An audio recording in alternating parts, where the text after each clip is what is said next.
I've been asked quite a few times if I've got any tips for those people that are taking exams. And I know that certainly with COVID-19, a lot of you have been at home and you're in isolation right now and you're thinking about studying. So if you're studying, then why not actually sort of ratify that effort and get a credential, get an exam and an achievement from all of that studying. So how can you prep for your exam? You're ready to take it now, you've done all the studying. What sort of preparation do you need? Well, the first thing that I would tell you to do is I would tell you to create some flashcards, write things down, note down key definitions, maybe color code them into sections or into categories, but create some flashcards so that you have the definition on the front and then, the term on the front and then the definition on the back, and you can just keep reiterating those to yourselves as you lead up to your exam. Also, you might want to use some flashcards that will help you with examples. So put the term on the front and then put an example on the back. And it's got to be an example that is relevant to you. It's an example that you can remember. So use those flashcards in two ways, not just for the definitions, but also for examples. If you can remember the examples, if you can make them relevant to you, then that will certainly help you during the exam.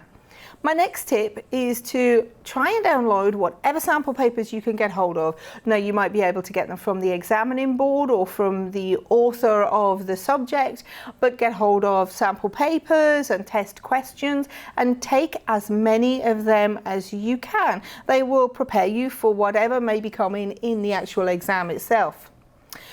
I'm also going to recommend that you set time aside every single day for study.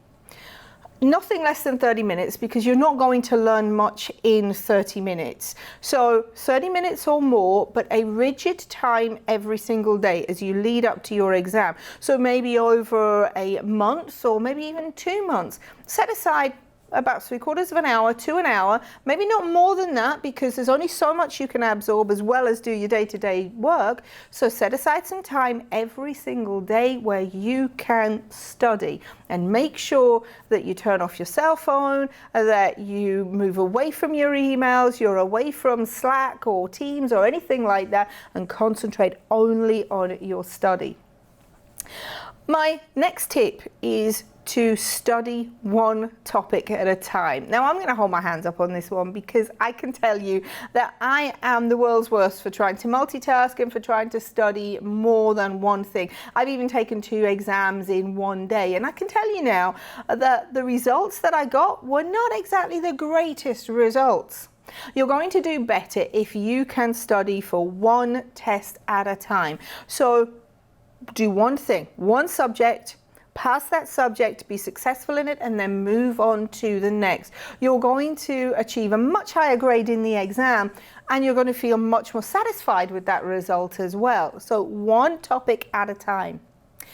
My next tip, well, my last tip really, is to check your tech. What do I mean by that? At least 48 hours before your exam. Let's face it, most exams are online at the moment, and at least 48 hours beforehand, check your technology. Make sure you have admin rights to your laptop. Make sure that you have a room available within your home or whatever location you're going to be in to be able to take that exam, and that the room's set up correctly, that the technology works, that whatever software you have to download works. And I say at least 48 hours beforehand, because if you're doing it in those last 24 hours, you're going to be panicking.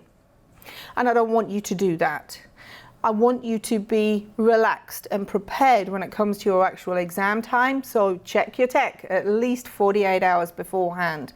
And then, of course, that just leaves me to the last comment that I have, and that's don't panic. If you panic, you're going to be completely disorganized, your study's going to be chaotic. So structured study leading up to your exam, and walk into that exam room feeling relaxed, feeling refreshed, knowing that everything's going to work. And good luck in whatever subject it is you're taking.